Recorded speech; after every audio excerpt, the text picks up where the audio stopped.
Assalamu alaikum, this is Dr. Usama and today our topic of discussion is gluconeogenesis. So gluconeogenesis is the formation of glucose from other carbons. So first of all we talk about the sources of glucose. First of all pyruvate, then lactate, then amino acids, then propionate and then glycerol. We talk about them one by one. Pyruvate can be converted into glucose directly via gluconeogenesis, or it can be converted into alanine into our skeletal muscles, and this alanine can be transported into the liver where it can be converted into glucose. This cycle is called alanine cycle. I've written cell, this is wrong, this is cycle. And then pyruvate can be converted into lactate. This lactate can enter into the liver just like alanine, and then it is converted into glucose. This cycle is called Cori cycle. So we talked about two cycles, alanine cycle, Cori cycle. Or lactate can be present already into our cells as it is present in the red blood cells.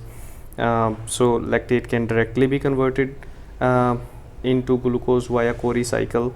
And then amino acids break down when our skeletal muscles break down proteins into different amino acids. Then this alanine is the amino acid which is converted into glucose. Alanine can be converted directly into glucose, or pyruvate can make alanine. Either way, alanine is transported into the liver, and liver then converts this alanine into glucose. So then we talk about the propionate. Propionate is a molecule which comes from odd chain fatty acids. It can be converted into glucose. This is the very important MCQs, because even chain fatty acids cannot be converted into glucose. So this you must remember, that only odd chain fatty acids. And then we talk about the glycerol. Glycerol comes from triglycerides, basically a molecule dihydroxyacetone phosphate. Glycerol is converted into this molecule, and then it is converted into fructose 1,6 bisphosphate, and from fructose 1,6 bisphosphate it is converted into glucose. Even if you remember the names, this is more than enough. You must remember that alanine cycle is used to make glucose, Cori cycle is used to make glucose from lactate. So the most important carbon here is pyruvate. So we need to understand how pyruvate is used into our body. Pyruvate can be converted into alanine. Pyruvate can be converted into lactate in red blood cells, or when there is low oxygen into our body, when there is hypoxia, pyruvate is converted into the lactate. In skeletal muscles it is converted into alanine. We've talked about this. And pyruvate can enter into the TCA cycle. During glycolysis, pyruvate first is converted into acetyl coenzyme. Acetyl coenzyme then is used in the TCA cycle to produce more energy into the cell. This is the purpose of the glycolysis. So when cell has already made too much ATP and it does not need to do the TCA cycle, what happens, that increased number of TCA cycles stops the increased number of ATPs stops the TCA cycle. When TCA cycle is stopped, acetyl coenzyme is not now using up into the TCA cycle. As a result, level of acetyl coenzyme increases into the cell. Increased acetyl coenzyme then activates an enzyme called pyruvate carboxylase. So when pyruvate carboxylase is activated, it starts converting pyruvate into glucose via the process we call gluconeogenesis. This is how gluconeogenesis is activated. That is why we might say that pyruvate carboxylase usually is inactive without acetyl coenzyme, because pyruvate is converting into acetyl coenzyme that is getting used up into the TCA cycle.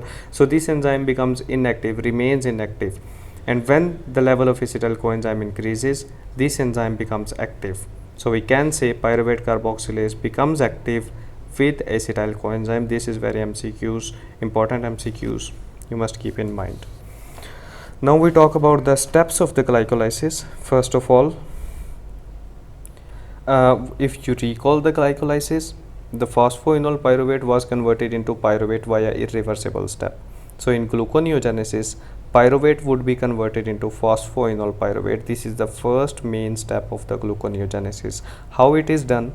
First of all, pyruvate is converted into oxaloacetate by the enzyme pyruvate carboxylase. We have talked about it here. when level of acetyl coenzyme increases, it activates pyruvate carboxylase. Then this pyruvate carboxylase, with the help of vitamin B7 or biotin, adds a molecule of carbon into the pyruvate, and then pyruvate now is called oxaloacetate after the addition of one carbon. So this whole process happens into the mitochondria. So first of all, we talked about the biotin. Biotin is a molecule, it's a vitamin called vitamin B7. It's a cofactor for carboxylases. What carboxylases do, they add one carbon to any molecule via carbon dioxide. There are three main carboxylases which are helped by the biotin: pyruvate carboxylase, acetyl coenzyme carboxylase, and propionyl coenzyme carboxylase. Usually biotin deficiency does not happen. It only happens when you eat raw eggs, because in the raw eggs there is a protein avidin which binds with the vitamin B7 and blocks it. So the case usually presents as that there is a bodybuilder. Usually there is they present the case in PMDC also, that there is a bodybuilder having dermatitis, glossitis, nausea, and decreased appetite. Glossitis means inflammation of the tongue, dermatitis means inflammation of the skin.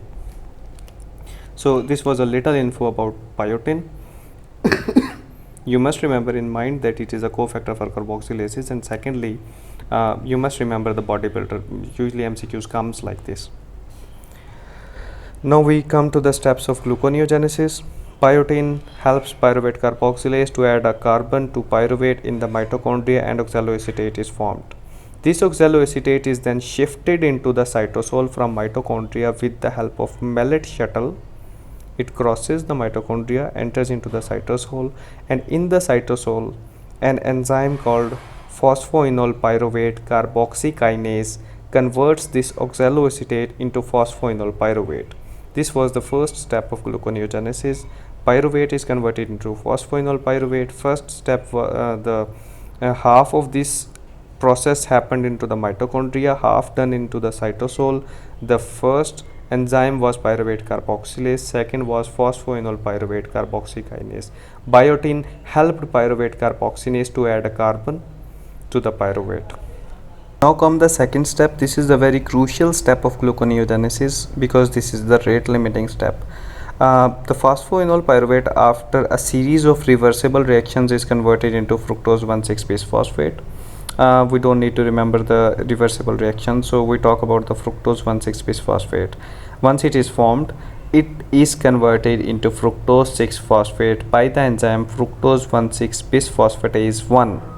If you recall the glycolysis, fructose 6-phosphate was converted into fructose 1,6-bis phosphate by the enzyme phosphofructokinase 1, and that was the irreversible step of glycolysis. But in gluconeogenesis, this enzyme is converted back to fructose 6-phosphate by fructose 1,6-bis phosphatase 1. Now we must keep in mind that how cell perform this function, that first of all it has to stop the glycolysis, it has to inactivate this enzyme, and it has to promote gluconeogenesis, it has to activate this enzyme. So how this actually happens, we need to understand the chemistry of these enzymes. If you recall the glycolysis, phosphofructokinase 1 was activated by two factors: fructose 2,6-bis phosphate, which was the on-off switch for glycolysis, and AMP. Here you need to remember one thing, that fructose 2,6-bis phosphate not only activates the phosphofructokinase 1, but it also inhibits the fructose 1,6-bis phosphatase 1. In other words, we can say that the fructose 2,6-bis phosphate promotes glycolysis and stops gluconeogenesis. It means if we block this enzyme, if we block this molecule, then not only glycolysis would stop, but also gluconeogenesis would promote. The second factor that activates the glycolysis is AMP levels. When cell is deprived of the energy, then it promotes glycolysis to produce more energy. So first we talk about the fructose 2,6-bis phosphate, how it actually works. When we are in the fed state, it means we have eaten a lot of potatoes or any food, then the level of glucose rises into our blood.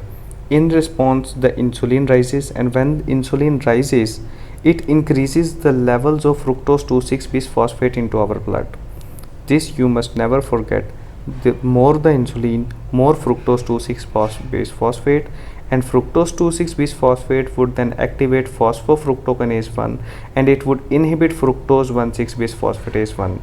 It means that the increased level of fructose 2,6-bisphosphate would promote glycolysis and would inhibit gluconeogenesis.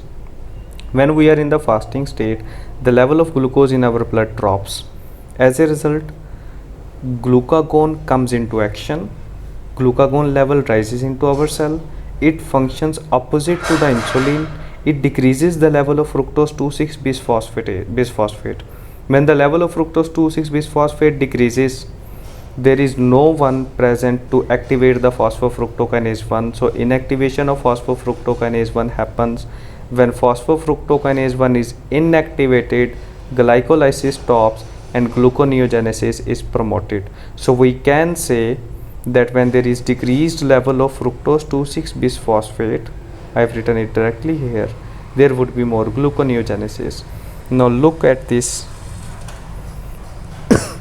When there would be decreased fructose 2,6-bisphosphate, there would be more activation of there would be decreased activation of phosphofructokinase 1, and there would be no one to stop fructose 1,6-bisphosphatase 1. As a result, gluconeogenesis would produce. So I have written this here, the comparison of these two enzymes, since these are very important and many MCQs come about these. To summarize and help you understand this, look here. Phosphofructokinase 1 is the rate limiting enzyme of glycolysis. Fructose 1,6-bisphosphatase 1 is the rate limiting enzyme of gluconeogenesis. The key inducers that promote the glycolysis are AMP levels and fructose 2,6-bisphosphate. Fructose 2,6-bisphosphate is called the on-off switch, that is why it promotes the glycolysis. AMP levels is very easy to understand. When cell lacks energy, then cell need to do glycolysis. Therefore, increased AMP levels promote glycolysis. For gluconeogenesis, there is only one inducer, that is increased ATP levels. When cell already has too much energy, it does not need to do the glycolysis. Therefore, the other cycle keeps on promoting and gluconeogenesis happens. What are the key inhibitors? ATP and citrate. ATP, when there is already too much energy, cell does not need to do glycolysis, and citrate is produced during TCA cycle. TCA cycle also produces energy, so when cell has one cycle to produce energy, the other cycle automatically stops. So increased citrate levels also stops glycolysis. And here, what stops glycolysis? First of all, AMP levels. When cell already lacks energy, it does not need to produce glucose via gluconeogenesis because it already lacks energy. It needs to break down glucose, and fructose 2,6-bisphosphatase level, when is raised, it activates phosphofructokinase 1. We have talked about this.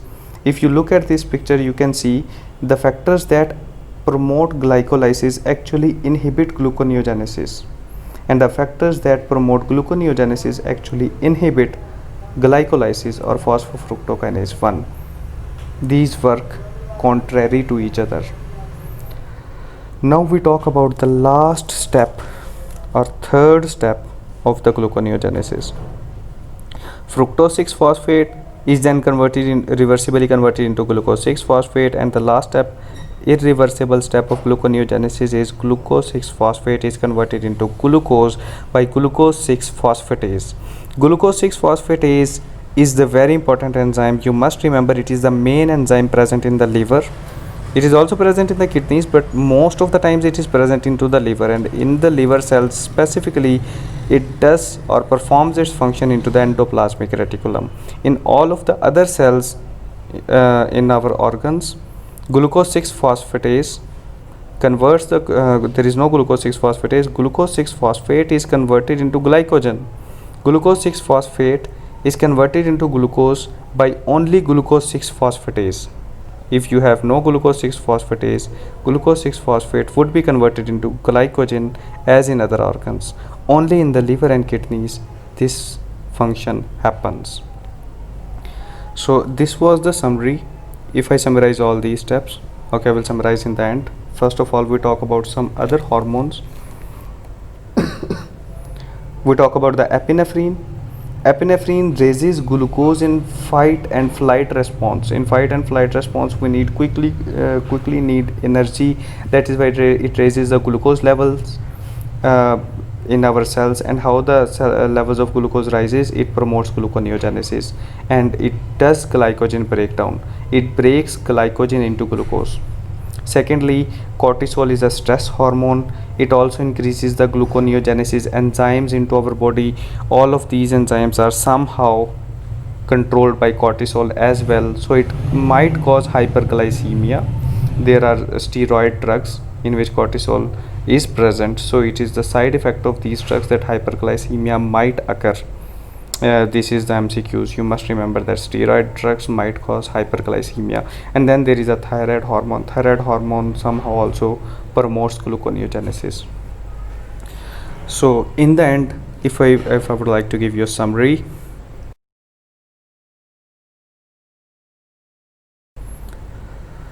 five sources of glucose: pyruvate, lactate, amino acids, propionate, and glycerol. For propionate, always remember it comes from odd chain fatty acids. Lactate is converted into glucose via Cori cycle. Alanine is converted into glucose via alanine cycle. Both lactate and alanine first are transported to liver, and liver then converts them into glucose. This is the main thing.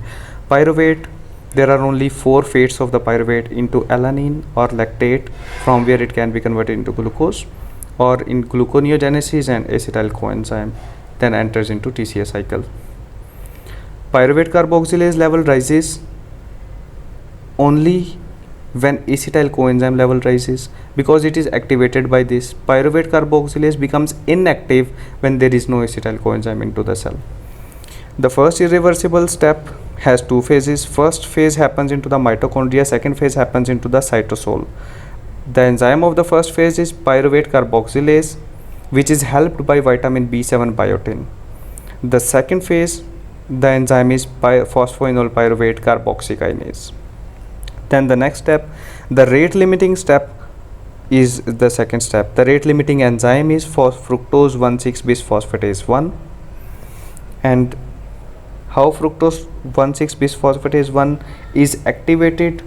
You must remember it is activated by high levels of ATP, and it is inhibited by increased AMP levels and increased fructose 2,6-bisphosphatase. What is fructose 2,6? This is fructose 2,6-bisphosphate, not phatase. And secondly and lastly, glucose 6-phosphate is converted into glucose via the enzyme glucose 6-phosphatase. For glucose 6-phosphatase, you must remember it is only present in liver and kidneys, mainly in the liver.